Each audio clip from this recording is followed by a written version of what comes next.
में आप क्या सीखेंगे। तो यहाँ पे देखिए first class of the computer, यहाँ पे मैंने हेडिंग दिया हुआ है, और complete introduction first day of the computer. अगर आप कंप्यूटर की फर्स्ट क्लास में जाते हैं तो आपको क्या सीखना चाहिए तो मैं आपको बता देता हूँ फ्रेंड्स। तो देखिए सबसे पहले आपका बेसिक कंप्यूटर स्टार्ट होता है। बेसिक कंप्यूटर में आप सीखेंगे यहाँ पे, तो देखिए फ्रेंड्स मैंने यहाँ पे कुछ चैप्टर्स बना रखे हैं ताकि आपको आसानी से समझ में आ जाए।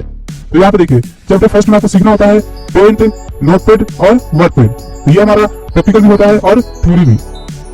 तो इसको कंप्लीट करने के बाद आपको नॉर्मल कंप्यूटर में काम करना आ जाता है, जैसे फाइल को ओपन करना, सेव करना, क्लोज करना, या कीबोर्ड से या फिर माउस से काम करना। तो देखिए फ्रेंड्स उसके बाद चैप्टर 2 में आपको चलता है कंप्यूटर फंडामेंटल्स, जिसमें आपको बताया जाता है इंट्रोडक्शन टू कंप्यूटर। कंप्यूटर में बहुत सारे पार्ट होते हैं, तो किस पार्ट से क्या काम होता है, प्लस कंप्यूटर जनरेशन के बारे में, कंप्यूटर में कितने टाइप के जनरेशन है और जितने भी पार्ट लगे होते हैं उसके इंटरनल और एक्सटर्नल सभी के बारे में कंप्लीट इंट्रोडक्शन बताया जाता है। तो देखिए फ्रेंड्स चैप्टर 2 ये जो हमारा कंप्यूटर फंडामेंटल्स मतलब कंप्यूटर की कंप्लीट इंट्रोडक्शंस। अब देखिए फ्रेंड्स उसके बाद चैप्टर 3 में आपको सीखना होता है एमएस ऑफिस। और मैं आपको बता दूं फ्रेंड्स एमएस ऑफिस जो होता है हमारा एक बेसिक कंप्यूटर का सबसे इंपॉर्टेंट पार्ट होता है, क्योंकि प्रोफेशनल जो भी हम कंप्यूटर में काम करते हैं वो हमें एमएस ऑफिस के अंदर ही करना पड़ता है। तो एमएस का पूरा जो फुल फॉर्म होता है माइक्रोसॉफ्ट। तो देखिए फ्रेंड्स इसमें क्या क्या होता है मैं आपको बता देता हूँ। तो सबसे पहले आपको सीखना होता है एमएस वर्ड। एमएस वर्ड में एक डॉक्यूमेंटेशन के जितने भी काम होते हैं, जैसे आपका लेटर, रिज्यूम या फिर कोई भी एक पेपर वर्क हो, वो हमारा एमएस वर्ड में होता है।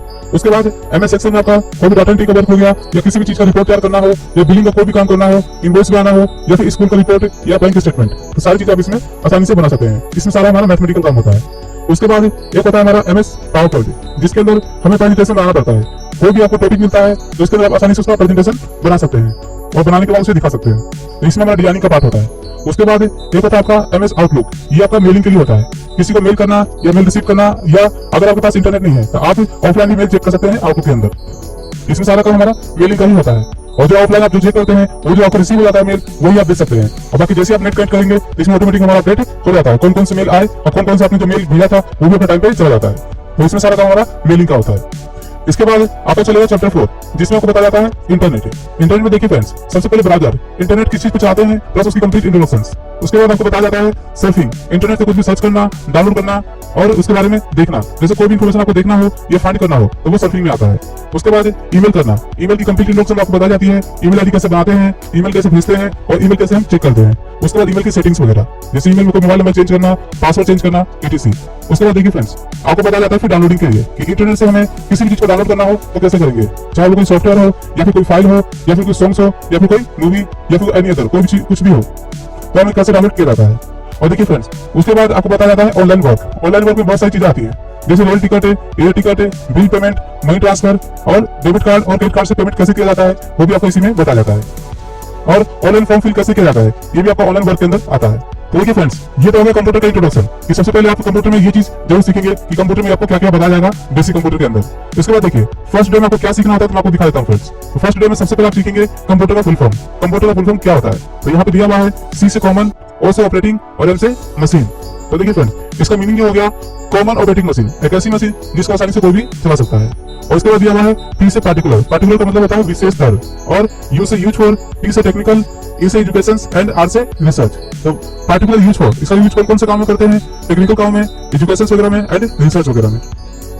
ये हमारा कंप्यूटर का फुल फॉर्म हो गया फ्रेंड्स।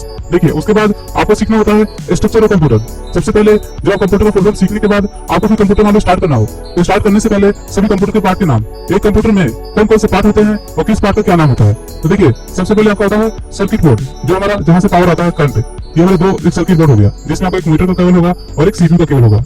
उसके बाद देखिए ये हमारा क्या है कि मॉनिटर है, मॉनिटर में नीचे से बटन दिया होता है जिसको बोलते हैं मॉनिटर पावर बटन। और उसके बाद देखिए फ्रेंड्स एक होता है आपका माउस और एक होता है आपका कीबोर्ड, और यहाँ पे दिया हुआ है आपका प्रिंटर, ये देखिए प्रिंटर है आपका, और ये आपको दिया हुआ है सीपीयू, और ये जो आपको दिया हुआ है यहाँ पे स्पीकर, और इसका ये पावर स्विच है, देखिए जहां से इसका करंट आएगा। और ये भी हमारा प्रिंटर है, इसका भी अलग से पावर स्विच होता है, और ये प्रिंटर का पावर स्विच है जहां से इसको करंट मिलेगा।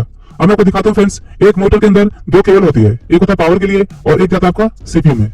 उसके बाद जो माउस होता है और कीबोर्ड होता है उसमें एक सिंगल केबल होती है, एक आपका जाता है सीपीयू के अंदर माउस का, और एक जाता है कीबोर्ड का सीपीयू के अंदर। ये दोनों सीपीयू से जुड़े होते हैं। और यहाँ पे देखिए ये जो प्रिंटर दिया हुआ है इसमें भी दो केबल होती है, एक आपका जाता है पावर के अंदर और एक आपका जाता है इसमें सीपीयू के अंदर। और यहाँ पे हमारा दिया हुआ है स्पीकर, जिसमें दो केबल होती है, एक होता है पावर के लिए और एक जाता है इसमें सीपीयू में। और सीपीयू के अंदर यहाँ पे एक छोटा सा बटन होता है जिसको बोलते हैं सीपीयू पावर बटन। और यहाँ पे देखिए फ्रेंड्स नीचे एक छोटा सा बटन दिया हुआ है, इसको बोलते हैं रीस्टार्ट बटन।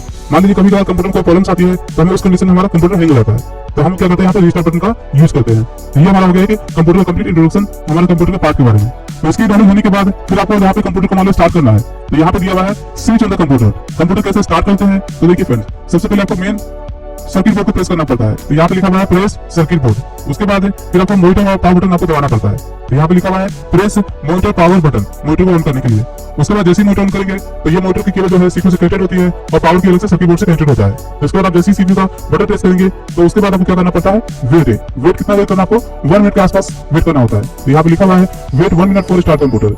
आप 1 मिनट के अंदर आपका कंप्यूटर ऑटोमेटिक स्टार्ट हो जाएगा। हो सकता है आपका 20 सेकंड मिलेंगे, 30 सेकंड मिलेंगे या फिर 40 सेकंड मैक्सिमम, मतलब आपको 1 मिनट का मैंने यहाँ पे दिया हुआ है। तो ये जो स्टेप है फ्रेंड्स, ये कंप्यूटर को स्टार्ट करने का होता है। उसके बाद मान लीजिए कंप्यूटर स्टार्ट हो गया और उसको बंद करना हो तो यहाँ पे देखिए switch off the computer. Computer बंद करने के लिए तो यहाँ पे देखिए जब कंप्यूटर स्टार्ट हो जाएगा तो वहाँ पे सबसे पहले देखिए आपको दिखा देता हूँ, ये जो आपका स्टार्ट बटन है इसे बोलते हैं स्टार्ट बटन। तो कंप्यूटर बंद करने के लिए click on the start button, तो आपको यहाँ पे क्लिक करना पड़ता है और उसके बाद यहाँ पे लिखा हुआ है क्लिक शट डाउन बटन। तो जैसे ही इस पे क्लिक करेंगे तो आप देख सकते हैं यहाँ पे शट डाउन का बटन आ रहा है। तो इस तरह से आपका कंप्यूटर बंद हो जाएगा। तो आपने देखा फ्रेंड्स कि फर्स्ट डे की क्लास में आपको क्या क्या सीखना चाहिए। तो सबसे पहले कंप्यूटर इंट्रोडक्शन जो भी कोर्स स्टार्ट करेंगे उसमें क्या क्या होगा उसके बारे में आपको देखना होता है, और उसके बाद फिर उसके बारे में कि उसमें क्या क्या आपको सिखाया जाता है। तो ये आपकी फर्स्ट डे की क्लास थी। आगे की नेक्स्ट क्लास में आपको बताऊंगा मैं कि पेंट को ओपन करना और उसकी कंप्लीट बटन्स और उसके टूल्स के बारे में। अगर आपको कोई प्रॉब्लम आती है